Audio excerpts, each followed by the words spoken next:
Hello students, आज हम आइल्स essay writing की लर्निंग का प्रोसेस सिंप्लीफाई करने की अपनी इस जर्नी में आपके लिए एक और वीडियो लेकर आए हैं।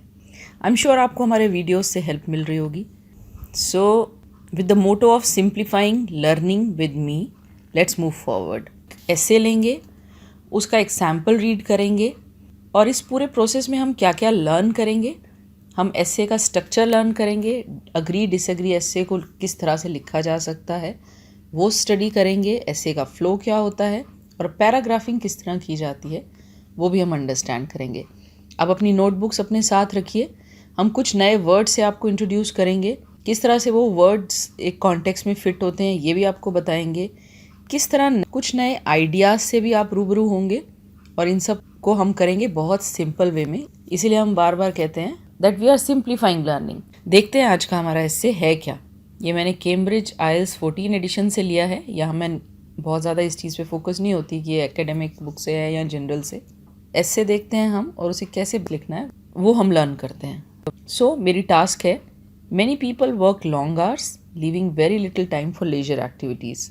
Does this situation have more advantages or more disadvantages? Give a reason for your answer and include any relevant example from your own knowledge or experience. सबसे पहले हम ये देख रहे हैं कि यहाँ हमें एडवांटेजेस और डिसएडवांटेजेस सम अप करने हैं और फिर अल्टीमेटली ये बताना है कि एडवांटेजेस ज़्यादा है या डिसएडवांटेजेस ज़्यादा हैं। मेरे हिसाब से जिस तरह से मैंने अपने एस्से को लिखा है, अपने इस एस्से में हमेशा की तरह एक इंट्रोडक्शन और कंक्लूजन लिखा है। एक पैराग्राफ में मैंने एडवांटेजेस दिए हैं, बॉडी पैराग्राफ 2 में और एडवांटेजेस दिए हैं और बॉडी पैराग्राफ 3 में डिसएडवांटेजेस दिए हैं। अपना स्टैंड मैंने इंट्रोडक्शन में भी मेंशन किया है। जैसा मैं हमेशा बताती हूँ कि इंट्रोडक्शन में आपको अपना पॉइंट ऑफ व्यू या स्टैंड लिख देना चाहिए, क्योंकि कभी कभी हमें टाइम की कमी हो जाती है और हम अपना ओपिनियन या कॉन्क्लूजन दे नहीं पाते, जिस वजह से हमारे मार्क्स पे काफ़ी फ़र्क पड़ सकता है। सो इंट्रोडक्शन में मैंने फर्स्ट सेंटेंस में मैंने पैराफ्रेजिंग की है, अगले सेंटेंस में मैंने अपनी पॉइंट ऑफ व्यू दिया है और फाइनली मैं इस एस्से में क्या इंटेंशन रखती हूँ, एक इंट्रोडक्शन को एक स्टेटमेंट के साथ एक लॉजिकल क्लोजिंग दी है। So let us see. Most people devote their maximum time to their occupation, hardly leaving enough time for other divergence.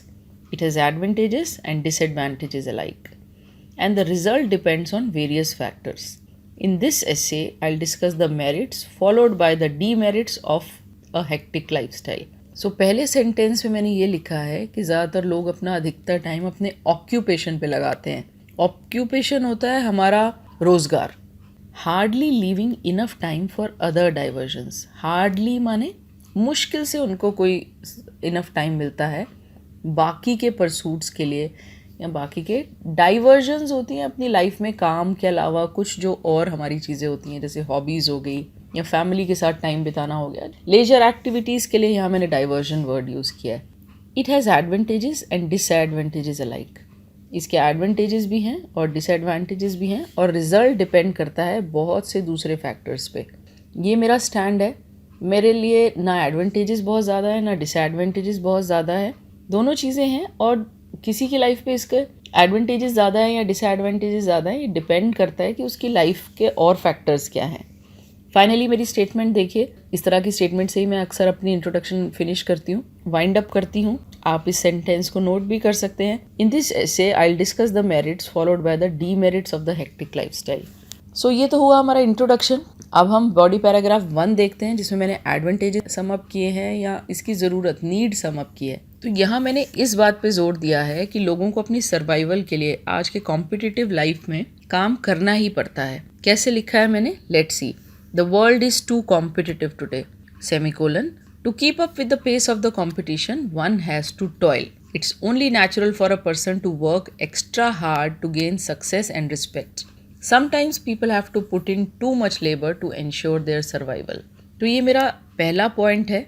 यहाँ मैंने लिखा है कि दुनिया आज ज़रूरत से ज़्यादा कम्पिटिटिव है, बहुत कंपटीशन है। To keep up with the pace of the competition, जो कंपटीशन की स्पीड है उसके साथ कीप अप करना माने उसके साथ उसी की स्पीड पे चलना के लिए one has to toil. Toil का मतलब होता है बहुत एक्सट्रीम हार्ड वर्क करना और करते जाना।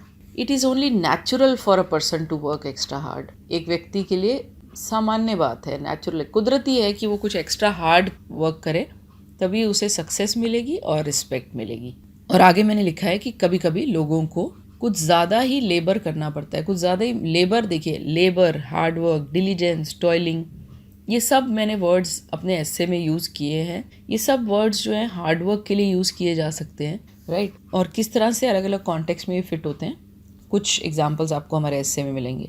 फिर मैंने उन लोगों का एग्जाम्पल भी दिया है जिनको बहुत एक्स्ट्रा काम करना पड़ता है अपने सर्वाइवल के लिए, मतलब अगर वो बहुत ज़्यादा मेहनत नहीं करेंगे तो फिर उनके लिए सर्वाइवल भी क्वेश्चन हो जाएगा एक, राइट। तो यहाँ मैंने ये दिया है। नेक्स्ट मेरा अगला पॉइंट है, moreover people with a purpose in life devote themselves to their purpose and do not spend time on hobbies. As a result, individuals improve their chances of gaining success and laurels in society. Further, it can bring many benefits to an individual and the family. Moreover word लिख के मैंने एक और point अपना दिया है, people with a purpose in life. कभी कभी कुछ लोगों के लिए सर्वाइवल और दूसरों से कॉम्पीट करना उतना बड़ा क्वेश्चन नहीं होता, वो अपनी लाइफ में किसी पर्पस के लिए डिवोटेड होते हैं, पर्पस इन लाइफ, राइट। और वो भी अपने हॉबीज़ पे बहुत ज़्यादा टाइम नहीं लगाते।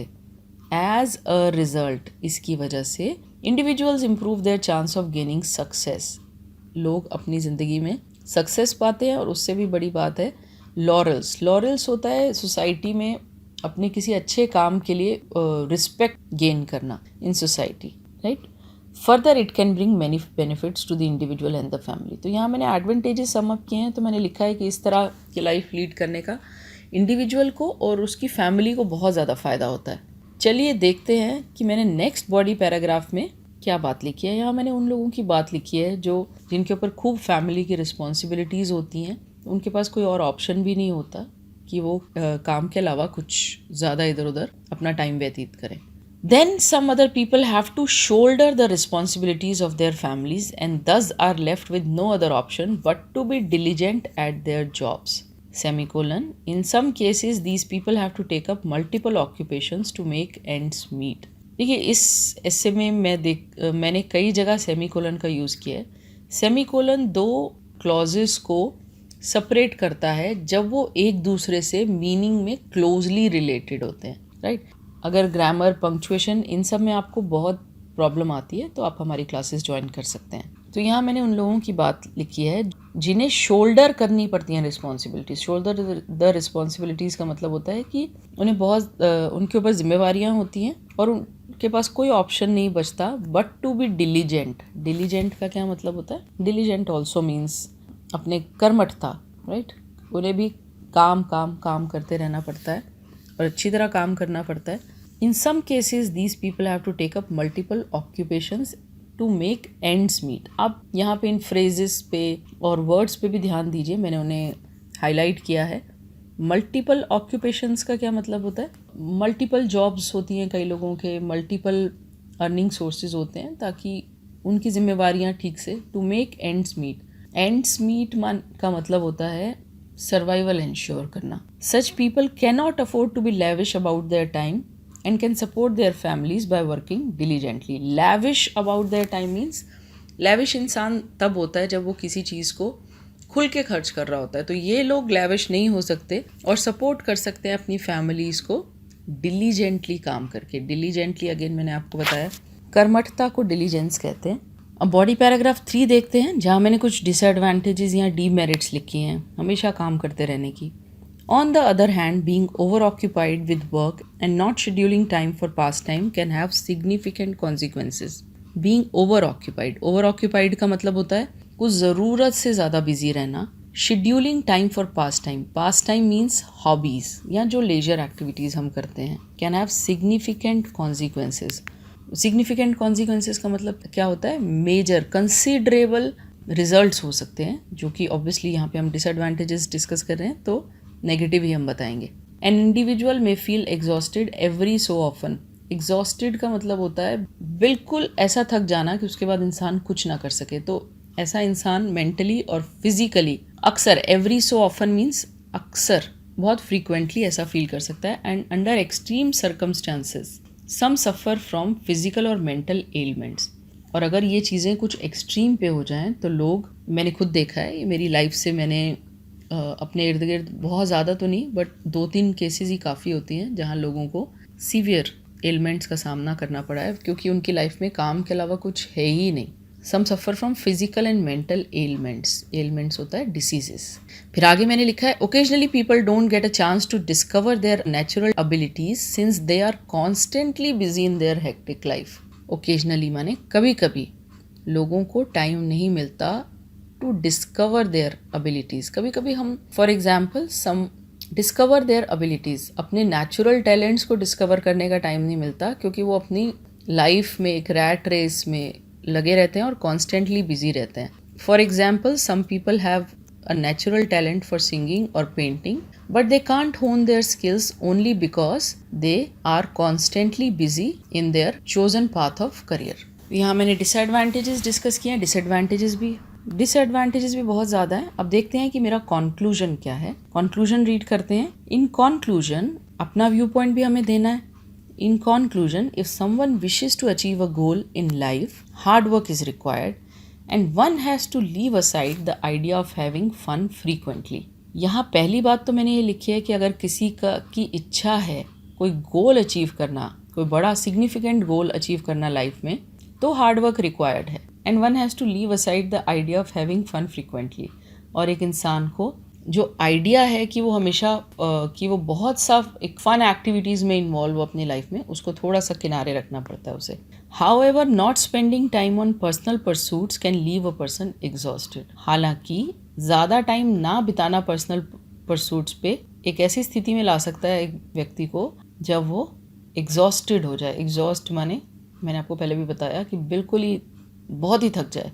और यहाँ फिर फाइनली मैंने अपना व्यू पॉइंट दिया है। Finally whether this situation has advantages और disadvantages depends on individual choices and circumstances.